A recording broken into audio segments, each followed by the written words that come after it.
1 மணிக்கு சாப்பிட வேண்டும். 1 மணிக்கு சாப்பிடறதுக்கு நடுவில் ஒரு 5-6 தடவை டீயோ காப்பியோ குடிக்க வேண்டியது.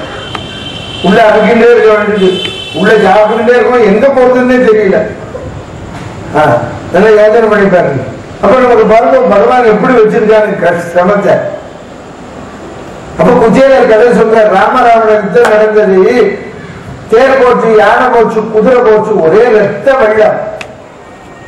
ஒரு கர்ப்பிணி கழுகு என்ன பண்ணிட்டு முட்டை போடுறதுக்கு முன்னால வளர்ந்து வந்துச்சு. அந்த மாமிசத்தெல்லாம் சாப்பிட்டு முட்டையை போடுவோம், அதுக்குள்ள முட்டையை போட்டு ரத்த வெள்ளம் அடிச்சுட்டு போகுது. அப்படி போற போது அது அழுதுண்டே போயிடுச்சு. அப்போ ஒரு யானை ஓடி வருது. யானையோட முதுகுல இந்த மணி அருந்து விழுந்து, அந்த மணியில நாக்குல அடிக்கிற பாகம் அது அப்படியே பேர விழுந்தது முட்டை மேல. அது அழுதுண்டே போயிடுச்சு. ராவண சமாதானமாச்சு. போர்க்களத்தை சுத்தம் பண்ணுனா டங்குன்னு சத்தம் கேட்டது. எடுத்தா பாருங்கோ அந்த வேலைக்காரன்.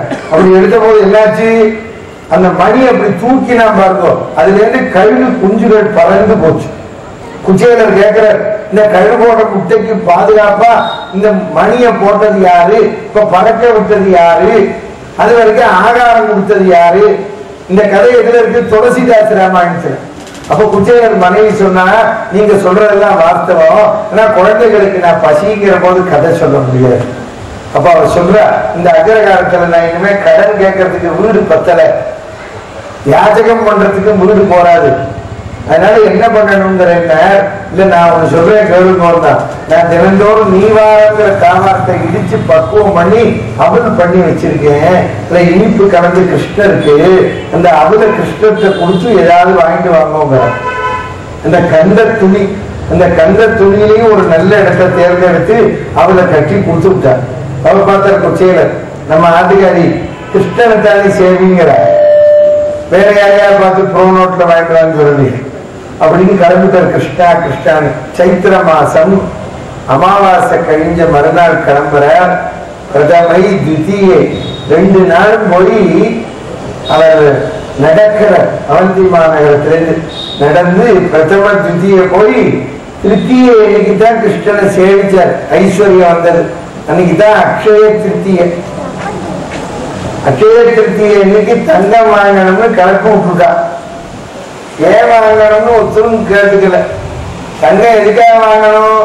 இல்லாதவாளுக்கு கொடுக்கறதுக்கு. இது தெரிஞ்ச ஒருத்தரும் வாங்க மாட்டாங்க. ஆமா, அதனால குச்சேல இருக்கிறதா அன்னைக்கு நடந்தது.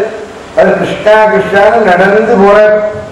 இப்ப அந்த துவாரகையில கிருஷ்ணர் என்ன பண்ணிட்டு இருக்காரு? என்ன அவருக்கு பேர் மாயோன்னு பேரு. இப்ப குச்சேலர் கஷ்டப்படுறது அவருக்கு தெரியாதா? நல்லா தெரியுமே, தெரியாத மாதிரி இருக்கு. அதான் ஆண்டாள் நாச்சியார் சொன்னா, மாயனை வடமதுரை மைந்தனை மாமாயன் மாதவன் வைகுந்தர் என்று நாமம் பலம் நவென்றின் ஆண்டாள் நாச்சியார். அவன் மாயோன் சங்ககால பரிபாடல சொன்னா, மாயோயே மாயோயே மாசியில் சேவடி மறுபிறப்பு தவிர்க்கும் மாயோயேன்னா சங்ககால பரிபாடல்ல. மறுபிறப்பை தவிர்க்க கூடியவனே என பாடினார். அந்த குச்சேலன் நடந்து வர கிருஷ்ணா கிருஷ்ணான். இப்ப கிருஷ்ணர் என்ன பண்றாருங்க? துவாரகையில தீர்த்தம் ஆடிட்டு புது வஸ்திரம் கட்டி நெத்தி இட்டுக்கிட்டு வர. அவரை ஆசனத்துல உட்கார்த்தி சத்யபாமா கையில ஜலம் எடுத்துட்டா, ஜலம் விடுறா. ருக்மணி காலை நம்புறா, சந்தன குங்குமம் வைக்கிற.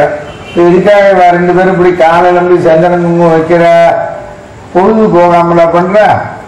ஆத்துக்காரரை சாப்பிட்றதுக்கு கூப்பிடுறா. ஆத்துக்காரருக்கு சாதம் போடுறதுக்கு முன்னால காலை நம்பி சந்தன குங்குமம் வச்சு சாப்பிட வாங்கோ அப்படின்னு கூப்பிடணும். அது கிருஷ்ணருக்கு நடந்தது. நமக்கெல்லாம் சோறு கிடைச்சா போரும்னு இருக்கு. சமையல் ரெடியாயா அப்படின்னா டேபிள்ல இருக்குங்கிறான். ஹோட்டல்லையும் டேபிள்ல தான் போடுறான், அதுக்காரையும் டேபிள்ல தான் போடுறான். 1ஆம் தேதி சம்பளத்தை வாங்கிட்டு போடுறான், அவன் சாப்பிட்டோன்னு வாங்கிக்கிறான்.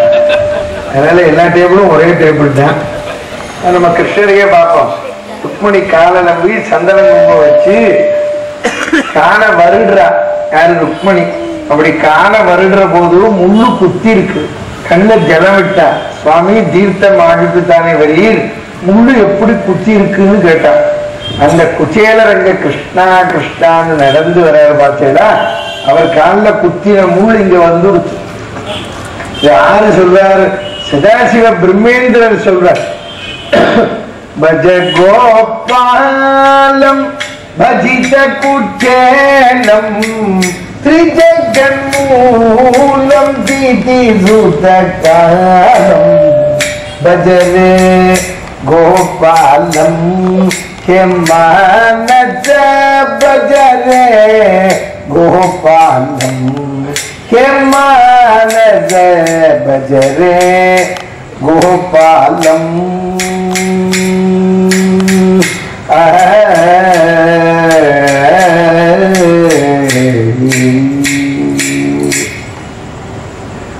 பகவான் நாமாவை ஜபிக்கணும். ஆழ்வார் சொன்னார், துயரிலீர் துன்பம் வரியும் சொல்லுங்கள், நன்றுதான் கண்டீர் நம்முடைய வினைக்கு நாராயணா என்னும் நாமம். நாம செய்த பாபத்திற்கு விஷம். ஒரு ஜபம் பண்ணிட்டு வரார். ஏற்கனவே பல தேசத்து ராஜாக்கள் காத்துட்டு இருக்கார் கிருஷ்ணரை பார்க்க. விசிட்டிங் ஆர்டர் கொடுத்து 6 மாசம் ஆச்சு. இங்க கிருஷ்ணரை ஒருத்தரையும் உள்ள கூப்பிடல. இவரும் போய் நிற்கிறார். அதுல ஒரு ராஜா கேட்கிறார், சாமி நீங்க யாரு? பிராமணன், பார்த்தாலே தெரியல, இங்க இங்க வந்துடலாம் கிருஷ்ணரை பார்க்க. கிருஷ்ணர் உங்களுக்கு தெரியுமா? நானும் ஒரு ஒன்னா படிச்சோம். வந்துருவீங்களை ஒருத்தன் ஆட்சிக்கு வந்தா ஒரே ஒரு கிளாஸ்மேட் இருந்தார். நாங்க அவன் வர்றதுக்கு எவ்வளவு சிரமப்பட்டிருக்கோம். இவர் கிருஷ்ணா கிருஷ்ணா நிற்கிறார். இந்த காவலாடி போய் விழுந்து சேவிச்சான். நீங்க யாரு? அந்த காலத்துல கிருஷ்ணரோட ஒன்னா படிச்சேன். அது என் பேரு சுதாமான்னு பேரு. குச்சேலன்னு சொன்னா அவருக்கு தெரியும். காவலாடி ஓடுறான். கிருஷ்ணர் படுத்திருக்காரு. எப்படி படுத்திருக்காரு பாருங்க. அது அவனே சொல்ல போறான். போய் காவலாடி போய் சேவிக்கிறான். மாமரை தலைவா போற்றி, மதி குல விளக்கே போற்றி, தாமரை கண்ணா போற்றி, தரியலேரே போற்றி, சோமரு செல்வம் வாய்ந்த துவாரகைக்கு இறைவா போற்றி, ஏ துவாரகாநாதா. அந்த காலத்துல உன்னோட ஒன்னா படிச்சவரா காவலாடி சொல்றான். அவர் வேத பிராமணர், பார்த்தாலே தெரிகிறது ரொம்ப நல்லவர். ஆதி நாளையா நின்னோடு அருங்கலை கற்றுளானாம், போதவும் சிறந்த நட்பு பூங்கொண்ட மேதக கந்த நீரான், மெய்மறையவர் குலத்தோன் கோதர் குணத்தின் மிக்கோன் குச்சேலன் என்று இயம்பினன் பெயர். குச்சேலன்னு பெயர் சொன்னார். காவலாடி சொன்ன கேட்டார் கிருஷ்ணர். பாருங்க, அந்த காலத்து காவலாடி அந்த காலத்துல உங்களோட ஒன்னா படிச்சாராம், ரொம்ப நல்லவர், பார்த்தாலே தெரியறதுன்னா. பாருங்க, அந்த காலத்து காவலாடி மென்டல்ல டிடெக்ட் பண்ணும். இன்னைக்கு மென்டல்ல பண்றோம். இப்படி பார்த்துட்டு கடைசியில கொண்டு வைக்கிறவனா உள்ள விட்டுருவோம். என்ன மாதிரி பாப்பான்னு நினைச்சு விடுவோம். அது நடந்தது 10 வருஷம் முன்னால. என் மனஜன் ஒரு பஜனை மனசுக்கு ருக்மணி கல்யாணத்துக்கு போனேன். அதுக்கு முன்னால பெருந்துறையில உபன்யாசம். ஒரு முதலியார் என்ன பண்ணார், கன்னட பிராமணனுக்கு நான் ஜாங்கிரி போட்டு தரேன், நீங்க பாவதால் எல்லாருக்கும் போடுங்க. மதிய பண்ணித்தர சொல்றேன் கன்னட பிராமணனுக்கு. என்ன பண்ணுங்க, எனக்கு வேற யாரும் இல்லாம இந்த கன்னட பிராமணனுக்கு புரிய சொல்லி 1000 ஜாங்கிரி அந்த கவர்ல போட்டு ஜீரா சொட்ட சொட்ட பெட்டியில வச்சு, எனக்கு சிலர் எனக்கு பூஜை பெட்டி, என் ட்ரெஸ்ஸு, இந்த ஜாங்கிரி அப்படி தோல்ல வச்சுக்கிட்டு பாகவதாளுக்கு போடணுமேனு மடியே அடிச்சுட்டு வரேன். வந்தா எங்க திருச்சி வந்தவங்க அந்த கொள்ளடன் டோல்கேட்டுக்கிட்ட நிறுத்தி விட்டேன். ராத்திரி 1:30 மணி போலீஸ்காரன் நிறுத்தி விட்டான். சாமி எல்லாம் என்ன இருக்குன்னு நான் ராமாயணம் சொல்றேன். விசிட்டிங் நாளை கொடுத்தேன். பெட்டியில நீ தொடாது, நீ தொட்டா நான் நைவேத்தியம் பண்ண முடியாது, அது ஜாங்கிரி. இல்லை சாமி எல்லாத்தையும் செக்அப் பண்ணணும். எனக்கு கோவம் வந்துருக்கு. நீங்கள்தான் இப்போ தான் ஃபோன் வச்சுருக்கேன். நான் அப்போவே மொபைல் ஃபோன் வச்சுருந்தேன், ஏர்செல் 97ல். மாதம் வந்து 650 ரூபா கட்டணம், பேசினாலும் பேசாட்டாங்க. அது செங்கல்பட்டு தானே எடுக்காது. அந்த பக்கம் போனால் பேசுறதுக்கு வச்சுருந்தேன். ராத்திரி 1:45 மணி இருக்கும். இப்படி ஃபோன் எடுத்தேன். சாமி நீ யாரை கூப்பிடுறீங்கன்னா, இந்த ஐஜி ஒரு பாப்பா இருக்கா கோடம் பக்கத்தில், தெரியுமா உனக்கு? ஆர்வி சுப்பிரமணியன். அவரை தான் எழுப்ப போறேன். நீ ராமநாதபுரம் போறியா பரமக்குடி போறியான்னு கேட்டேன். ஆமா, அவன் உடனே விழுந்து கும்பிட்டான். சாமி அவரை தான் எழுப்பாங்க. ஏன்டா நான் ஒருத்தன் சொல்றேன் ராமாயணம் சொல்றேன், என்னை பார்த்தாலே உனக்கு கண்டுபிடிக்க தெரியலையா, நீ ஏன் இப்படி பிராண்டா வாங்குறேன்னு சத்தப்படாம கும்பிட்டாங்க. நீ போ சாமி சீக்கிரம், இங்க வேலை செய்யணும். வள்ளுவர் சொன்னார், நிறைய புஸ்தகம் படிச்சதுனால இது வேலை செய்யாது, இங்க கொஞ்சம் இருக்கணும். நுண்ணிய நூல் பல கற்பினும் மற்றும் தன் உண்மை அறிவே மிகும் தான். இங்க தாமஸ் ஆல்வா எடிசன் ஒரு விஞ்ஞானி இருந்தான், இந்த பல்பை கண்டுபிடிச்சாரு. அவர்தான் அவருக்கு அவாத்து வாசல்ல கதவு, இந்த நம்மாத்துல இப்படி திறந்து போற மாதிரி கதவு இந்த பார்க்கில் வச்சிருப்பாங்க, நீங்க பார்த்துருப்பேன். இப்படி சுத்தம் பேர் விக்டர் கேட்டு, இப்படி நம்ம உடம்ப தள்ளிண்டு அப்படி போகணும். புரியுது? அப்படி தள்ளிண்டு போய் கதவை திறக்கணும். அதே அவரோட ஃப்ரெண்டு ஒருத்தன் கேட்டான், ஏன்னா இப்படி முரட்டு கதவை வச்சிருக்க, இவ்வளவு முட்டாளா இருக்கேன், ஊருக்கே பல்பை கண்டுபிடிச்சு உங்களுக்கு கதவை நல்ல கதவா போடக்கூடாதாங்க. அதுக்கு எடிசன் சொன்னார், நான் முட்டாளா எங்க வீட்டுக்கு வர்றவன் முட்டாளான்னு. என்ன சொல்றேன்னு, எடிசன் வீடு இப்படி இருக்கு, வாசல்ல அந்த கதவு, இவரோட வீட்டுக்கு இந்த பக்கத்துல என்ன வச்சிருக்காருன்னா பெரிய தோட்டம், இந்த வீட்டோட லென்த்துக்கு பக்கத்துல நிலம், அந்த தோட்டத்துல வெண்டைக்காய் கத்திரிக்காயெல்லாம் போட்டிருக்கு. அங்க ஒரு கிணறு இருக்கு, அந்த கிணறுல ராட்டினத்தை போட்டு வாளியை போட்டிருக்க, அந்த வாளியில சங்கிலி எடுத்து இந்த கதவுல கட்டியிருக்க. வீட்டுக்கு உள்ள வரும்போது ஒரு வாளி தண்ணி அரைச்சி ஊத்துறான், வெளியில போற போது ஒரு வாளி தண்ணி அரைச்சி ஊத்துறான். அவர் எடிசன் கேட்டார், நான் முட்டாளா வர்றவன் முட்டாளான்னு கேட்டார். இந்த மாதிரி நமக்கு ஐடியா தெரிஞ்சா நம்ம போரே போட்டிருக்க வேண்டாம், உங்களுக்கு தெரிய மாட்டேங்கிறது பாருங்க. என்னைக்கு வதனம் பண்ண வேண்டாமோ. நீங்க இன்னைக்கு இந்த காலத்துல இளைஞர்கள் தான் நினைச்சிருக்கா, நிறைய புஸ்தகத்தை படிச்சதுனாலும் கிடையாது. உண்மை ஒண்ணு தெரிஞ்சுக்கணும், சார்ந்தவர்களை அண்டி வாழணும். நீங்க ஏதோ நம்ம யாருமே புறப்புலேயே கெட்டிக்காரன் கிடையாது, இதை தெரிஞ்சுக்கோங்க. அனுபவம், பல பெரியோர்கள் அண்டி வாழணும். இன்னமும் ரொம்ப பேருக்கு தெரியல, பெரிய பெரிய வித்வானுக்கே தெரியல. எங்க பஜனை படத்தை கூப்பிடுறேன், ராத்திரி நம்ம தர்மசாஸ்திரம் தெரிஞ்சுக்கோங்க. ராத்திரி 1:30 மணிக்கு அப்புறம் ஒரு குழந்தை இப்ப பிறந்தா 2 மணிக்கு பிறக்கிறதுன்னு வச்சுக்கோங்க. 2:30 மணிக்கு ஒரு குழந்தை பிறந்தாலோ இப்ப யாராவது மதிச்சாலோ அது இன்னைக்கு கணக்கு கிடையாது, நாளை கணக்கு, வெள்ளிக்கிழமை கணக்கு, சனிக்கிழமை கணக்கு. நமக்கு ராத்திரி 1:30க்கு அப்புறம் தெரிஞ்சுக்கணும். அவன் வெள்ளைக்காரன் ராத்திரி 12க்கு அப்புறம் மறுநாள் தேதின்னு வச்சான். புரியுதா உங்களுக்கு? இது நீங்க நான் சொல்ற தர்மசாஸ்திரம் 1:30 மணிக்கு அப்புறம் குழந்தை பிறந்தா உனக்கு தெரியணும், உனக்கு தெரியாட்டா ஜோசியம் சொல்லுவான், சாஸ்திரிகள் சொல்லுவா, நீ கேட்டுக்கலாம். அதனால உனக்கு ஒன்றும் நஷ்டம் வரப்போறது இல்லை. ஆனால் நான் 2வது சொன்னேன் 12 மணிக்கு அப்புறம் மறுநாள் கணக்குன்னு ரயில்வே டைம் டேபிள்ல வச்சிருக்கான். இன்னும் ரொம்ப பேருக்கு தெரிய மாட்டேங்கிறது. ராத்திரி 12 மணிக்கு அப்புறம் ஒரு ட்ரெயின் கிராஸ் ஆகுதுன்னா, இப்ப திருச்சியில ராத்திரி 12 மணிக்கு அப்புறம் தான் வருவான் நெல்லை எக்ஸ்பிரஸ், பொதிகை எல்லாம் மெட்ராஸுக்கு வர வேண்டி கூட. அது இன்னைக்கு ட்ரெயின்ல ஒருத்தன் ஏறணும் ராத்திரி 12:30 மணிக்குன்னா நாளை தேதி போட்டு வாங்கணும். இன்னைக்கு தேதி போட்டா ட்ரெயின் நேற்றுக்கே போயிருப்பான்.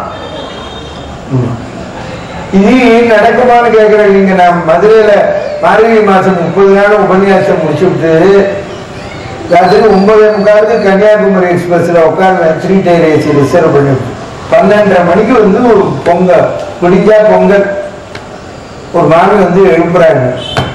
இது என்னோட பர்த்து, நான் தெரிஞ்சுட்டேன், இது நம்ம கதையில சொல்ற கிராக்கிதாங்க.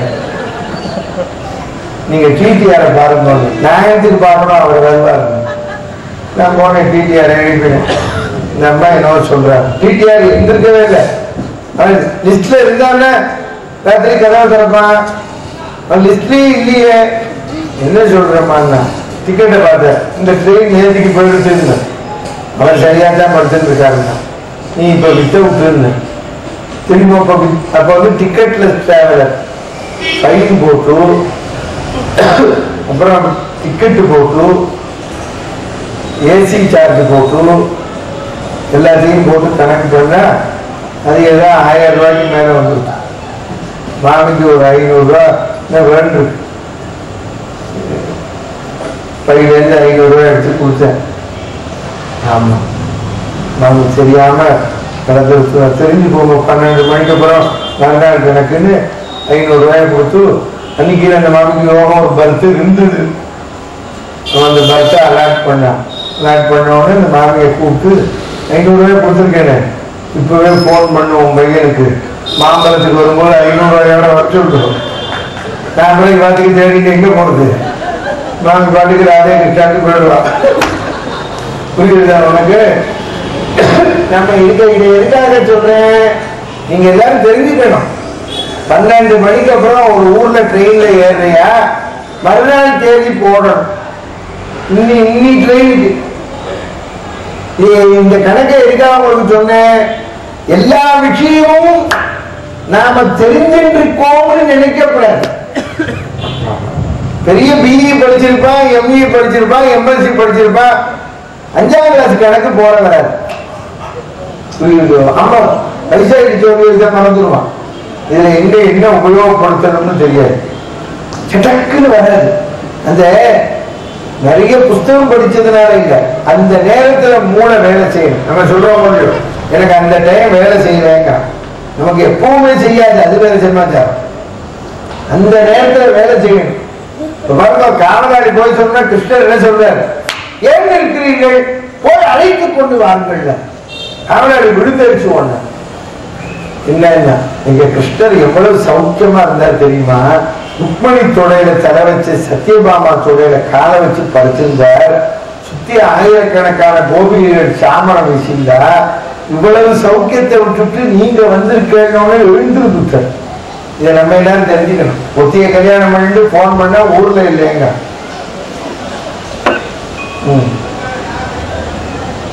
அவர் இவ்வளவு பேரை கல்யாணம் பண்ணிட்டு பதில் சொன்னார்.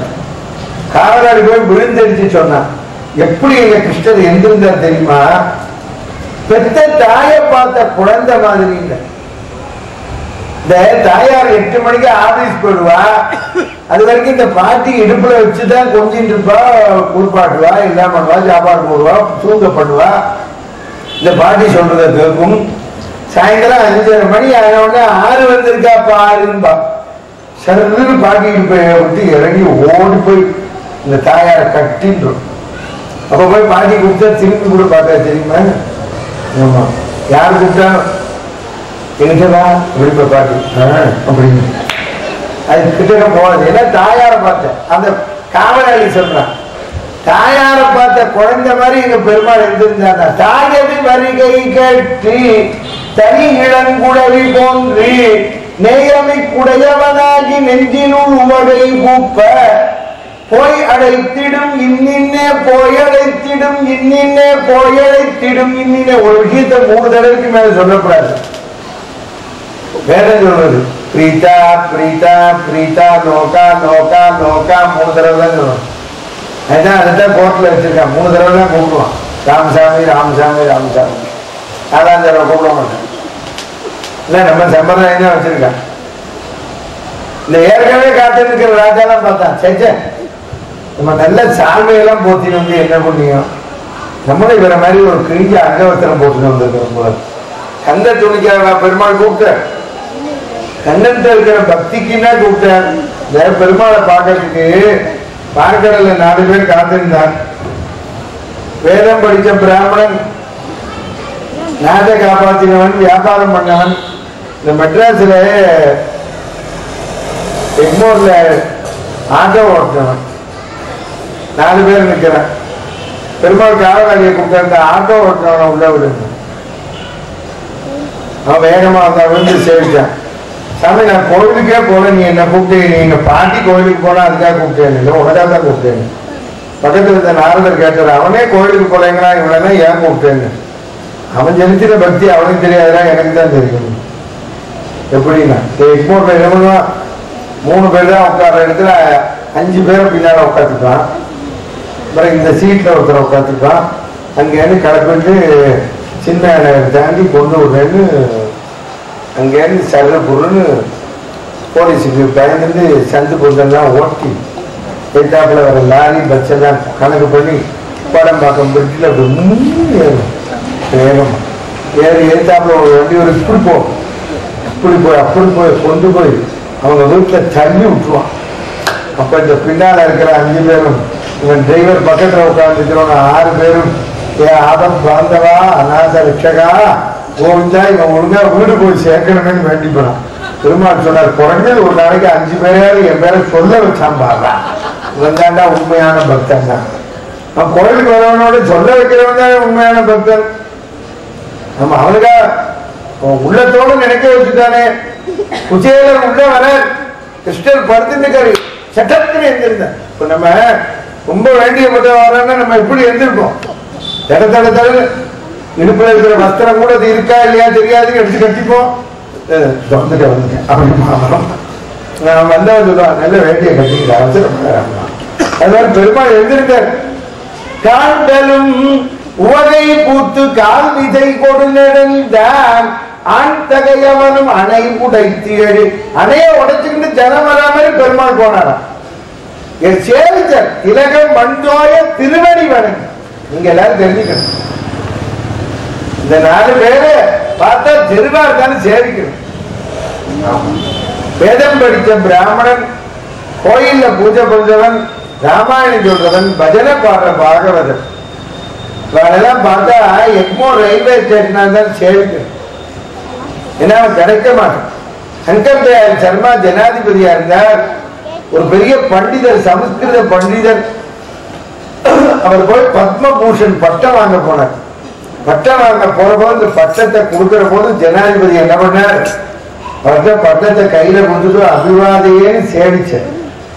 நிருபர் கேட்டா, நீங்க ஜனாதிபதி சேவிக்க கூடாது, சேவிக்கலாமான்னு கேட்டார். அவர் சொன்னார், ஜனாதிபதி பதவி 5 வருஷத்துல போய் வித்வான் கிடைக்க மாட்டாங்க. அவன் தான் தேடிக்கிட்டு வரான்.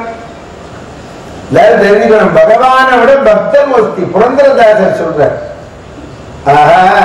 யுகரதரே ஆதிமூல ஹரிபந்தனோ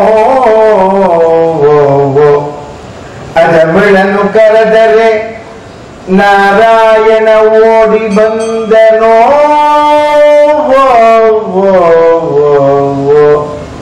ಅಟವಿಯಲ್ಲಿ ಧ್ರುವರಾಯ ಕರೆದರೆ ವಾಸುದೇವ ಬಂದನೋ ಸಭೆಯಲ್ಲಿ ದ್ರೌಪದಿ ಕರೆದರೆ ಶ್ರೀಕೃಷ್ಣ ಬಂದನೋ ಈ ದಾಸರ ದಾಸನು ಕರೆದರೆ ನನ್ನ ಪಾಲಿಸಬೇಕೋ ಪುರಂದರ ವಿಠಲ.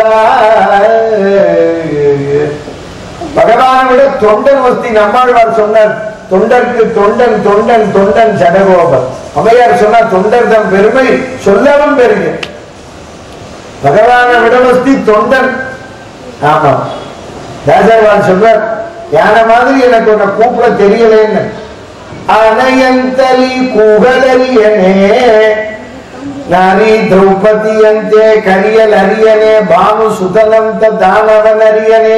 ಕರ್ಣನ್ மாதிரி ಕುಡುಕ ತರಲೇನ. ಧರ್ಮರಾಜ ಸುತನಂತ ನಿಧಾನವನ ಅರಿಯನೆ. ಓ ಪರೆ ಕವಿಯಂತ ನಿನ್ನ ಸೇವ ಮಾಡಲರಿಯನೆ. ಸಿರಿಯಂದ ನಿನ್ನ ಮೆಚ್ಚಿಸಲರಿಯನೆ. ನೇನು ಒಂದು ಅರಿಯದೆ ಸ್ವಾಮಿ ಮಂದ ಮದಿ ನಾನು. ಏ ದಾನವಾಂತಕ ನಿನಗೆ ದಾನ ಇದ್ದೆ. నేను ప్రాణం నిన్నదు స్వామి ఏ శ్రీనాథ పురందర విఠల. దాసర్వాడు சொல்றார், என் பிராணம் உன் கையில என்ன. நமக்கு பகவான் எல்லாம் 2 கொடுத்தா. 2 கண்ணு, 2 காது, 2 மூக்கு, 2 கிட்னி எல்லாம் 2 கொடுத்தான். இந்த உயிரை மட்டும் ஒண்ணுதான் வச்சான். வச்சுட்டு இதனோட சுவிட்ச அவன் வச்சுட்டு இருக்கான். பாருங்க, இந்த கை கால் சுவிட்ச் எல்லாம் நம்மகிட்ட கொடுத்தான். இந்த கையை இப்படி நீட்டலாம், இப்படி மடக்கலாம், இப்படி அமுக்கலாம், என்ன வேணாலும் பண்ணலாம். உசுறு ஒரு சுவிட்ச் அவர்தான் இருக்கு. இந்த சுவிட்ச், இந்த உயிருக்கு சுவிட்ச் இங்க வைக்கக்கூடாது. இங்க ஒரு பட்டன் வச்சு இங்கே வைக்க வச்சாலே நம்ம யாராவது வேண்டப்படாதுங்கிறப்ப அமுக்கி விட்டுருவோம். அவனுக்கு அதுதான் பெருமாள் கட்டிக்க இங்க வைக்கல தெரியுமா அவனுக்கு. தாசர்வாள் என்ன சொல்றாரு, என் உயிர் உன் கையில என்ன. நம்ம விவரம் தெரியாம யாரெல்லாம பார்த்து பாடிட்டு இருக்கோம். என் உயிர் நீ தானே, உன் உயிர் நான் தானே அப்படின்னு.